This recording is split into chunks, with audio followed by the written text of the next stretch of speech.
आज हम आपको सीडीपी में प्लस पेडागोजी की जो क्लास है उसमें सीडीपी में पढ़ाने वाले हैं जीन पियाजे। जो जीन पियाजे हैं सीटेट के एग्जाम के लिए मोस्ट इंपॉर्टेंट रहते हैं। ये ऐसे कैरेक्टर हैं जो कि सीटेट में 2 से 3 मार्क्स के पेपर फर्स्ट और पेपर सेकंड दोनों में ही यहाँ से 2 से 3 क्वेश्चन पूछे ही जाते हैं। तो जीन पियाजे मोस्ट इंपॉर्टेंट है। जो सीटेट का एग्जाम है उसमें आपके जीन पियाजे हैं, कोहलबर्ग हैं, वाइगोत्स्की हैं, इन सभी से क्वेश्चन बहुत ज़्यादा देखने के लिए मिलते हैं। तो जीन पियाजे एक इंपॉर्टेंट कैरेक्टर हैं और मोस्ट इंपॉर्टेंट क्वेश्चन यहाँ से पूछे ही जाते हैं। तो आज हम कंप्लीट करने वाले हैं जीन पियाजे की थ्योरी से। अब सबसे पहले बात करते हैं जो जीन पियाजे हैं वो कौन है और उनके जो सिद्धांत का नाम है वो क्या है। तो जो जीन पियाजे हैं इनके सिद्धांत को बोला जाता है कॉग्निटिव डेवलपमेंट थ्योरी। जो जीन पियाजे का सिद्धांत है उसका नाम है कॉग्निटिव डेवलपमेंट थ्योरी, यानी कि संज्ञानात्मक विकास का सिद्धांत। जीन पियाजे का जो सिद्धांत है उसका नाम है कॉग्निटिव डेवलपमेंट थ्योरी, जिसको बोला जाता है संज्ञानात्मक विकास का सिद्धांत। जो जीन पियाजे हैं, जो कि ये दिख रहे हैं, जो जीन पियाजे हैं ये एक स्विस मनोवैज्ञानिक थे। स्विस का मतलब होता है जीन पियाजे स्विट्जरलैंड के रहने वाले थे। जीन पियाजे हैं ये स्विट्जरलैंड के रहने वाले थे और इनकी थ्योरी कौन सी है? इनकी थ्योरी है संज्ञानात्मक विकास का सिद्धांत। यानी कि जो जीन पियाजे हैं ये स्विट्जरलैंड के रहने वाले थे और इनकी थ्योरी का नाम है संज्ञानात्मक विकास का सिद्धांत, यानी कॉग्निटिव डेवलपमेंट थ्योरी। तो जीन पियाजे एक स्विस मनोवैज्ञानिक थे जिन्होंने मानव विकास के समस्त पहलुओं को क्रमबद्ध तरीके से उजागर किया था। यानी कि जो मनुष्य का जीवन है उसके जितने भी पहलू हैं उन्हें एक सीक्वेंस में बताने की कोशिश की है कि एक बालक का विकास किस प्रकार से होता है और वो किस प्रकार से चीजों को समझता है, जिसे हम जीन पियाजे की थ्योरी या जीन पियाजे का संज्ञानात्मक विकास के नाम से जानते हैं। यानी इनकी थ्योरी को संज्ञानात्मक विकास के नाम से जानते हैं। इन्होंने अपनी थ्योरी में बताया है कि बालक का संज्ञानात्मक विकास यानी कि कॉग्निटिव डेवलपमेंट कैसे होता है और उसके विकास के क्या क्या स्तर होते हैं। यानी कि जो जीन पियाजे हैं इनकी थ्योरी का नाम है संज्ञानात्मक विकास का सिद्धांत, कॉग्निटिव डेवलपमेंट थ्योरी। इस थ्योरी में इन्होंने बताया है कि जो बालक का विकास होता है, विकास का जो संज्ञानात्मक तरीके होते हैं वो किस प्रकार से बालक का विकास होता है और उसके कौन कौन से स्टेजेस होते हैं, यानी विकास के कौन कौन से स्तर होते हैं जहां पर बालक का विकास होता है और वो चीजों को समझता जाता है, किन किन स्टेजेस में क्या क्या चीजें सीखता है। तो सबसे पहले बात करते हैं संज्ञानात्मक विकास के प्रत्यय के बारे में, यानी कॉन्सेप्ट ऑफ कॉग्निटिव डेवलपमेंट। तो इसमें इन्होंने 3 वर्ड का बहुत ज्यादा, यानी 3 से 4 वर्ड का बहुत ज्यादा यूज किया है। सबसे पहला जो वर्ड है, कई बार सीटेट के एग्जाम में पूछ लिया जाता है कि जैसे अनुकूलन किसे कहते हैं, आत्मसातीकरण किसे कहते हैं, विकेंद्रण किसे कहते हैं, इन वर्डों का यूज किसके द्वारा किया गया है, तो ये सारी चीजें पूछ ली जाती हैं। तो सबसे पहले जो हम कंप्लीट करने वाले हैं, कस्टमाइजेशन को कंप्लीट करेंगे, जिसे बोला जाता है अनुकूलन। अनुकूलन क्या होता है? अनुकूलन का अर्थ होता है समाज का वातावरण देखते हुए उसमें खुद को ढालने के लिए अपने व्यवहार में परिवर्तन लाना, जिससे उस समाज में रहने के लिए मदद मिल सके। अर्थात किसी समूह को अपनाने के लिए, उनके विचारों को अपनाने के लिए अपने विचारों का त्याग करना, जिससे उस समूह को ज्वाइन करने में सहायता मिलती है। उदाहरण देख सकते हैं, जैसा देश वैसा वेश। अब इसे हम आसान शब्दों में समझते हैं। जो अनुकूलन होता है उसका अर्थ होता है कि किसी भी चीज को हम इस प्रकार से ग्रहण कर लें, इस प्रकार से सीख लें कि उसके द्वारा हम जिस समाज में रह रहे हैं खुद को उसके अकॉर्डिंग ढाल लें। यानी चीजों को इस प्रकार से सीख लें कि हमें ये लगने लगे कि हम खुद को उस चीज के अकॉर्डिंग ढाल पाए हैं, उस समाज की तरह से हो जाएं। यानी कि हमने एक प्रकार से जैसा देश है वैसा भेष, यानी कि हमने एक दूसरे में सामंजस्य बिठा लिया है। जैसी यहाँ की सोसाइटी है, जैसा यहाँ का कल्चर है, हम उसके अकॉर्डिंग ही खुद को ढाल लेते हैं, खुद को वैसा ही बना लेते हैं। जैसे इंडिया में रहने वाले लोगों का पहनावा क्या होता है, खान पान क्या होता है। फिर इंडिया के अंदर हम देखते हैं, जैसे हम यूपी में हैं, यूपी में लोगों का खान पान क्या है, पहनावा क्या है, वो लोग किस प्रकार से रहते हैं, किस ढंग से बात करते हैं, खुद को उसी तरीके से ढाल लेना, खुद को उन्हीं के तरीके का बना लेना, इसे बोला जाता है अनुकूलन। यानी कि खुद को, यानी जिस सोसाइटी में हम रह रहे हैं उसके अकॉर्डिंग खुद को ढाल लेना या खुद को बना लेना अनुकूलन कहलाता है। उसके बाद बात करते हैं आत्मसातीकरण की। आत्मसातीकरण यानी एसिमुलेशन जो होता है वो किसे कहते हैं? अनुकूलन का मतलब होता है खुद को उसी के अकॉर्डिंग ढाल लेना, जैसा कि हमारा समाज है, जैसी कि हमारी सोसाइटी है। उसके बाद है एसिमुलेशन क्या होता है, आत्मसातीकरण क्या होता है? इसमें बच्चा अपने पुराने यानी कि पूर्व ज्ञान की सहायता से नए ज्ञान का अर्जन करता है। जैसे कि बच्चा साइकिल चलाना सीखता है तो उसे बाइक सीखने में मदद मिलती है। आत्मसातीकरण का मतलब होता है जैसे कि जो चीजें बालक ने अपने पूर्व में सीख रखी है, यानी पहले जिन चीजों को सीख रखा है उसके बाद से उन्हीं की हेल्प से खुद में चेंज कर लेना। यानी कि एक बच्चे ने साइकिल चलानी सीखी, उसके बाद में उसी साइकिल के अकॉर्डिंग धीरे धीरे वह बाइक को संभालना सीख जाता है, उसके बाद धीरे धीरे बाइक को चलाना सीख जाता है। यानी कि किसी भी पुरानी चीज को लेके नई चीज में परिवर्तन कर लेना, नई चीज में चेंज कर लेना क्या कहलाता है? आत्मसातीकरण कहलाता है।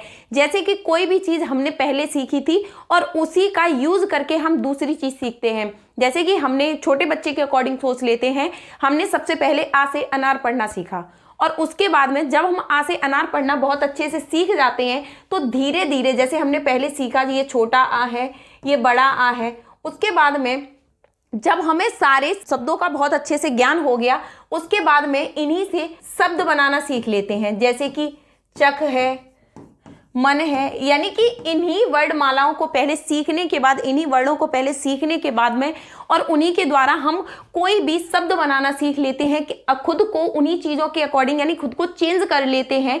उन्हीं नई पुरानी चीज़ को देख के नई चीज़ को चेंज कर लेना क्या कहलाता है? आत्मसातीकरण कहलाता है। और जो अनुकूलन होता है वो क्या कहलाता है? जैसी जगह है खुद को उसी के अकॉर्डिंग ढाल लेना और उन्हीं चीज़ों में परिवर्तन कर लेना आत्मसातीकरण है। उसके बाद है विकेंद्रण। विकेंद्रण किसे कहते हैं? इसमें बच्चा वास्तविकता का चिंतन करता है। जैसे बच्चे को कोई खिलौना दिया जाता है तो वह सोचता है कि ये कैसे बना होगा और उसका उपयोग कैसे होता होगा, कई प्रश्नों के उत्तर प्राप्त करने का प्रयत्न करता है। विकेंद्रण को हम एक बहुत ही नॉर्मल लैंग्वेज में सीखते हैं कि जैसे कि बच्चे को कोई भी टॉयज दे दिया गया, इसमें बच्चा क्या होता है उस चीज की वास्तविकता को पता लगाने की कोशिश करता है। छोटे बच्चे को यानी कि 2 से 3 साल का बच्चा है या 4 से 5 साल का बच्चा है, उसे हम कोई भी खिलौना देते हैं तो बच्चा जिस एज का है यानी जो मूर्त संक्रियात्मक अवस्था होती है, जैसे जो चीजें उसके सामने होती है प्रत्यक्ष रूप में होती है, उन चीज़ों को अगर बच्चा देखता है तो उसके बारे में उसके माइंड में बहुत सारे क्वेश्चन डेवलप हो जाते हैं। क्वेश्चन जैसे कि कोई भी खिलौना उसको दिया गया, उसके बाद वो सोचता है ये कैसे बना होगा, इसमें जो लगे हुए हैं यानी कि इसमें लगने वाले पहिए कैसे बने होंगे, इसमें चाबी किस प्रकार से चलती है, यानी उस चीज़ के बारे में कई सारे क्वेश्चन कर लेना। आकाश में चंद्रमा है, ये इतनी दूर क्यों है, ये ऐसे क्यों चमकता है, इसके पास लाइट कैसे पहुंचती है, तारे हैं आसमान में उन तक लाइट कैसे पहुंचती है, ये रात में ही क्यों चमकते हैं दिन में क्यों नहीं चमकते, ऐसे क्वेश्चन बच्चे के मन में आ जाते हैं। तो इसे किसे बोलते हैं? विकेंद्रण। यानी कि मूर्त चीजों को देख के जो बालक है वो चिंतन करने लगता है, तर्क वितर्क करने लगता है, वास्तविकता को जानने की कोशिश करता है, वो क्या कहलाता है? विकेंद्रण कहलाता है। उसके बाद में नेक्स्ट बात करते हैं आत्मसातीकरण। इसमें बच्चा यानी जी जो आत्मसातीकरण इसे अभी हमने पढ़ा था, जैसे कि इसमें बच्चा अपने पूर्व ज्ञान की सहायता से नए ज्ञान का अर्जन करता है। जैसे बच्चा के साइकिल चलाना सीखता है और उसे बाइक चलाना सीखने में मदद मिलती है। यानी एक बच्चा है अपने पूर्व ज्ञान के द्वारा ही नए ज्ञान को सीखने की कोशिश करता है, जो उसने पूर्व में सीखा है उसी के अकॉर्डिंग में नई चीज को सीखता है। उसके बाद बात करते हैं साम्य धारणा की, यानी कंसेप्शन किसे कहते हैं? साम्य धारणा है उसे कंसेप्शन किसे कहते हैं? इसमें बच्चा आत्मसात और समायोजन के मध्य संतुलन स्थापित करता है। साम्य धारणा का मतलब होता है जो भी जैसे अनुकूलन और आत्मसातीकरण, यानी खुद को बच्चे ने किसी चीज के अकॉर्डिंग ढाला, उसके बाद उसमें परिवर्तन कर लिया, इन दोनों के बीच में जब बच्चा बैलेंस बनाकर चलता है उसको बोला जाता है साम्य धारणा। यानी आत्मसातीकरण और समायोजन के मध्य जब बच्चा संतुलन स्थापित कर लेता है तो उसको बोला जाता है साम्य धारणा। जैसे अनुकूलन और आत्मसातीकरण है, इन दोनों को अगर इक्वलिटी में बैलेंस करना है तो उसको बोला जाएगा साम्य धारणा। उसके बाद है स्कीमा। स्कीमा बहुत ज्यादा इंपॉर्टेंट है, इससे कई क्वेश्चन पूछे जाते हैं। स्कीमा में एक ना एक क्वेश्चन जीन पियाजे से पूछ लिया जाता है। इसमें पूछा जाता है जो स्कीमा होता है उस शब्द का प्रयोग किसने किया, तो स्कीमा शब्द का प्रयोग किसने किया है? जीन पियाजे जी ने किया है। स्कीमा कहते किसको हैं? तो इसमें बच्चा अनुभव के आधार पर जो भी ज्ञान अर्जित करता है वो सभी संगठित होते रहते हैं, जिसे हम प्रीवियस नॉलेज भी कहते हैं। स्कीमा का मतलब होता है कि बच्चे ने जो भी चीजें समझी हैं, जो भी चीजें अभी तक सीखी हैं, उन सभी का कॉन्सेप्ट अपने दिमाग में बना लेना। किसी भी चीज का कॉन्सेप्ट बना लेना, यानी किसी भी चीज के बारे में विचार अपने दिमाग में सेट कर लेना, ये चीज क्या कहलाती है? स्कीमा कहलाती है। इसे क्या बोला जाता है? स्कीमा कहते हैं। यानी बच्चे ने जो भी चीजें सीखी हैं, जो भी चीजें समझी हैं, उन सभी का कॉन्सेप्ट उसके दिमाग में स्थापित हो जाना क्या कहलाता है, स्कीमा कहलाता है। जैसे कि इसे प्रीवियस नॉलेज भी कहते हैं, यानी बच्चे ने जो भी कोई भी चीज पूर्व में सीखी है और उसे अभी तक याद है, उसके दिमाग में वो चीज अभी तक संचित है, तो वो उसके किस में संचित है, यानी कि एक चीज की मेमोरी बनी हुई है, उसका कॉन्सेप्ट है वो उसके दिमाग में बना हुआ है, तो उसे बोला जाता है स्कीमा। उसके बाद नेक्स्ट बात करते हैं, जीन पियाजे ने संज्ञानात्मक विकास की 4 अवस्थाएं बताई हैं। पूछा जाता है जीन पियाजे जी ने अपने कॉग्निटिव डेवलपमेंट थ्योरी में कितनी स्टेजेस बताई हैं, तो 4 स्टेजेस बताई हैं। कौन कौन सी है? एक है संवेदी पेशी अवस्था, जिसे सेंसरी मोटर स्टेज बोला जाता है। इस अवस्था का टाइम पीरियड कितना होता है? जन्म से लेकर 2 वर्ष तक इसकी टाइम पीरियड होती है, जिसे सबसे पहली अवस्था है संवेदी पेशी अवस्था। उसके बाद उनकी सेकेंड अवस्था का नाम है पूर्व संक्रियात्मक अवस्था, जिसे बोला जाता है प्री ऑपरेशनल स्टेज, जिसका जो टाइम पीरियड होता है वो होता है 2 से 7 वर्ष का पूर्व संक्रियात्मक अवस्था। उसके बाद है मूर्त संक्रियात्मक अवस्था, कॉन्क्रीट ऑपरेशनल स्टेज, इसका टाइम पीरियड होता है 7 से 12 वर्ष। उसके बाद जो 4th स्टेज होती है उसका नाम होता है अमूर्त संक्रियात्मक अवस्था, जिसे बोला जाता है फॉर्मल ऑपरेशनल स्टेज, इसका टाइम पीरियड होता है 12 से 15 वर्ष। तो जीन पियाजे जी ने ये 4 अवस्थाएं बताई हैं अपनी, जो जीन पियाजे ने जो कॉग्निटिव डेवलपमेंट थ्योरी है इसमें 4 अवस्थाएं बताई हैं। एक है संवेदी पेशी अवस्था, पूर्व संक्रियात्मक अवस्था, मूर्त संक्रियात्मक अवस्था और अमूर्त संक्रियात्मक अवस्था। इनके टाइम पीरियड क्या है?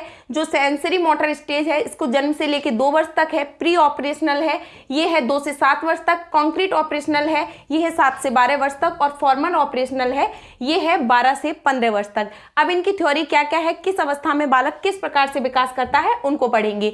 तो सबसे पहली जो स्टेज है जिसे बोला जाता है संवेदी पेशी अवस्था यानी सेंसरी मोटर स्टेज, इसमें बालक किस प्रकार से सीखता है, तो इसका जो टाइम पीरियड होता है जन्म से 2 वर्ष, यानी इसमें बच्चा जब पैदा होता है उससे लेके 2 वर्ष तक बच्चा क्या क्या चीजें सीखता है। तो इस अवस्था में बालक केवल अपनी संवेदनाओं और शारीरिक क्रियाओं की सहायता से ज्ञान अर्जित करता है, यानी कि जब बच्चा जन्म लेता है उसके बाद से लेके 2 वर्ष तक जो बच्चा होता है वो केवल इस प्रकार से अध्ययन करता है कि बच्चा केवल अपनी शारीरिक क्रियाओं के द्वारा, यानी कि जैसे उसको भूख लगी है तो वो केवल अपनी माँ को रो के बता सकता है, तो माँ अंदाजा लगा सकती है कि बच्चा रो रहा है तो इसे भूख लगी होगी, या बच्चे की जो सूसू पटी भी होती है वो भी माँ बाप पर डिपेंड रहती है। तो बालक की जो संवेदना और जो शारीरिक क्रियाएं हैं उन्हीं की सहायता से हर चीज को बताता है या उसी प्रकार से वर्क करता है। बच्चा जब जन्म लेता है तो उसके भीतर सहज क्रियाएं यानी रिफ्लेक्सेस होती हैं। इन सहज क्रियाओं और ज्ञानेंद्रियों की सहायता से जो बच्चा है वो ध्वनियों, स्पर्श, रसों, गंधों का अनुभव प्राप्त करता है और इन्हीं अनुभवों की पुनरावृत्ति के कारण वातावरण में उपस्थित उद्दीपकों की कुल विशेषताओं से परिचित होता है। यानी एक प्रकार से हम सरल शब्दों में समझ सकते हैं कि जो सेंसरी मोटर स्टेज होती है इसका टाइम पीरियड होता है जन्म से 2 वर्ष तक। इसमें बालक केवल अपनी शारीरिक क्रियाओं के द्वारा ही अपनी चीज़ों को माँ बाप को बता पाता है, जैसे कि उसे कोई भी कार्य करना है तो वो रो के, हंस के, यानी कि संवेदनाओं के माध्यम से बता सकता है। इसमें बालक को जो भी चीज़ें होती हैं उन्हें अपनी ज्ञानेंद्रियों की सहायता से उनकी जैसे ध्वनियाँ हैं, स्पर्श है, रस है, गंध है, इनके ही अंदाजे से बच्चे की जो जितनी भी कार्य होती हैं, जितनी भी कार्य प्रणाली होती है वो सारी चीज़ें चलती हैं। जैसे कि अगर कोई उसको हल्का सा डांटता है तो वो रो के बता सकता है कि मान लो उसे जैसे गुस्सा आ रही है तो वो बहुत तेज रोने लगता है, या बच्चे को भूख लग रही है तो वो रोने लगता है, उसे लगता है कि कोई उसे बहुत प्यार से खिला रहा है तो वो हंसने लगता है।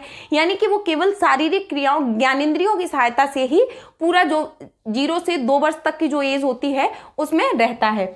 उसके बाद जो सेकंड अवस्था होती है उसको बोला जाता है पूर्व संक्रियात्मक अवस्था। जो पूर्व संक्रियात्मक अवस्था है इसके 2 पार्ट है। 2 पार्ट कैसे है? एक है पूर्व संप्रत्यात्मक काल, यानी कि ये भी यहाँ से भी 2 चीजें पूछ ली जाती हैं, पूर्व संप्रत्यात्मक काल और दूसरा है अंतः प्रज्ञा काल। यानी कि जो प्री ऑपरेशनल स्टेज है इसको 2 पार्ट में डिवाइड किया गया है। जो प्री ऑपरेशनल स्टेज है इसमें जो 2 से 7 वर्ष है तो इसमें क्या होता है 2 से 4 वर्ष तक तो बच्चा एक प्रकार से वर्क करता है और 4 से 7 वर्ष तक बच्चा एक प्रकार से वर्क करता है। तो जो प्री ऑपरेशनल स्टेज है इस अवस्था में बालक स्वकेंद्रित व स्वार्थी न होकर दूसरों के संपर्क से ज्ञान अर्जित करता है।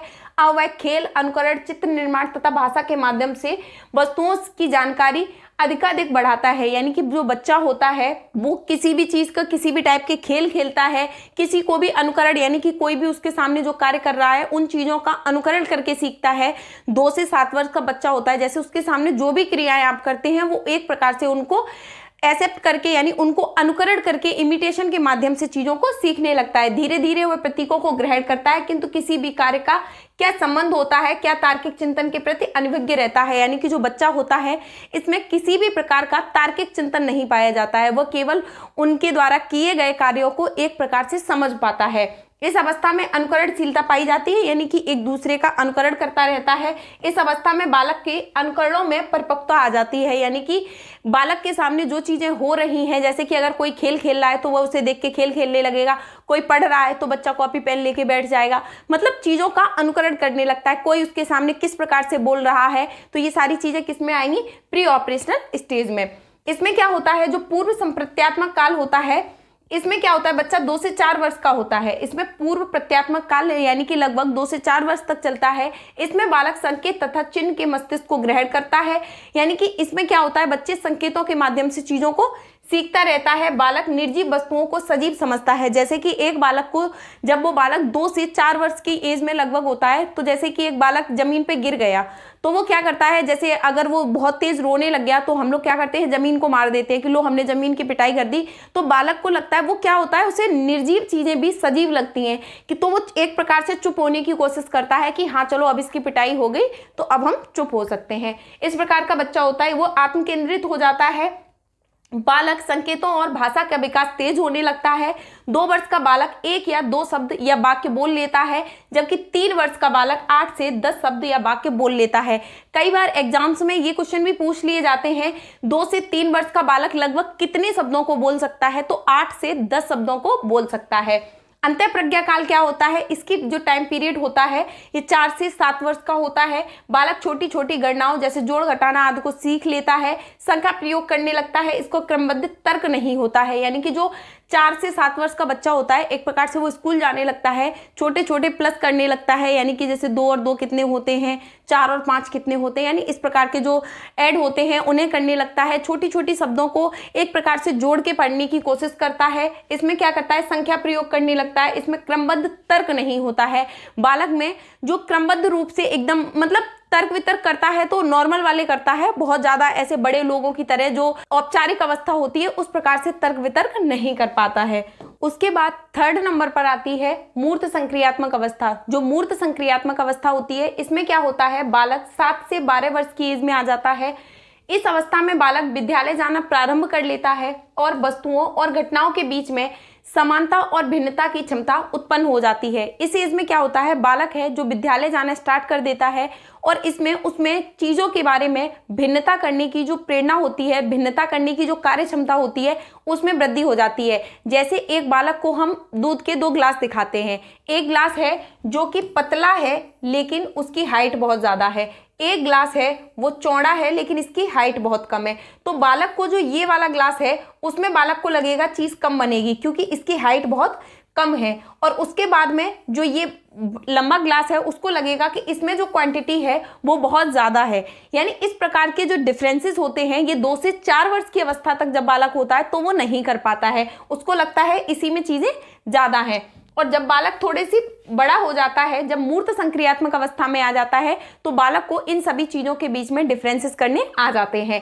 इस अवस्था में बालकों में संख्या बोध हो जाता है, वर्गीकरण करना आ जाता है, यानी चीज़ों के बीच में जो वर्गीकरण होता है वो करना आ जाता है, क्रम अनुसार व्यवस्था करनी आ जाती है, चीज़ों को सीक्वेंस में लगाना आ जाता है, छोटी चीज़ पहले उसके बाद बड़ी उसके बाद बड़ी, इस प्रकार से आ जाता है। किसी भी वस्तु और व्यक्ति के बीच में पारस्परिक संबंध का ज्ञान हो जाता है, यानी कि उसे ये चीज़ पता चल जाती है ये हमारे फैमिली मेम्बर हैं, इनके साथ हमें कैसा बिहेव करना है, इनके साथ हमें कहीं जाना आना चाहिए या नहीं जाना चाहिए, यानी जो पारस्परिक संबंध होते हैं उनके बीच में भेद करना या उनके बारे में ज्ञान प्राप्त हो जाता है। वह तर्क कर सकता है। संक्षेप में वह अपने चारों ओर के पर्यावरण के साथ अनुकूलन करने के लिए अनेक नियमों को सीख लेता है।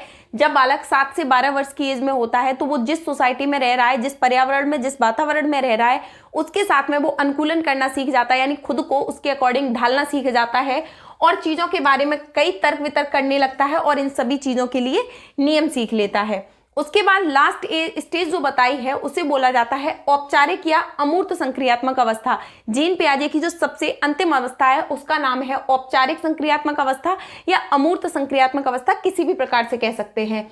इसका जो टाइम पीरियड होता है 12 से 15 वर्ष होता है, यानी बच्चा लगभग किशोरावस्था में प्रवेश कर जाता है। यह अवस्था 12 वर्ष के बाद की होती है। इस अवस्था की विशेषताएं निम्न होती हैं। कौन कौन सी विशेषता होती है? जब बालक 12 से 15 वर्ष की एज में होता है तो वह तार्किक क्षमता करने लगता है, यानी जो तार्किक चिंतन है उसकी क्षमता उसमें विकसित हो जाती है। बालक चीजों के बारे में तर्क वितर्क करना सीख जाता है। पहले जैसे मूर्त चीजों के बारे में तर्क वितर्क करता है, अब बालक जो तर्क करना सीखता है वो अमूर्त चीजें, यानी जो चीजें उसके सामने नहीं है उनके बारे में भी जानकारी हासिल करने की कोशिश करता है। समस्या समाधान की क्षमता का विकास हो जाता है। बालक के सामने अगर हमें कोई भी समस्या आ जाती है तो उसके समाधान के बारे में उसे सोचना स्टार्ट कर देता है। उनकी जो समाधान करने की जो उसमें क्षमता होती है उसका विकास हो जाता है। वास्तविक और अवास्तविक में अंतर समझने की क्षमता का विकास हो जाता है। कौन सी चीज रियल में हो सकती है और कौन सी रियल में नहीं हो सकती, इस प्रकार का जो डेवलपमेंट होता है वो भी हो जाता है। वास्तविक अनुभवों को काल्पनिक परिस्थितियों में ढालने की क्षमता का विकास हो जाता है। उसके बाद एक परिकल्पना विकसित करने की क्षमता का विकास हो जाता है। विसंगतियों के संबंध में विचार करने की क्षमता का विकास हो जाता है, यानी कि इस एज में बालक जो होता है उसमें जो विसंगतियों के संबंध होते हैं इन सभी चीजों के बारे में भी तर्क वितर्क करना शुरू कर देता है। इन सभी की जो विचार, यानी ये ठीक रहेंगे हमारे लिए या नहीं रहेंगे, इस प्रकार की क्षमता का भी विकास हो जाता है। यानी एक प्रकार से जो बच्चा होता है वो अडल्ट एज में आ जाता है और उसमें कई प्रकार की चीजों, यानी नए नए जो चेंजेस होते हैं वो होने स्टार्ट हो जाते हैं।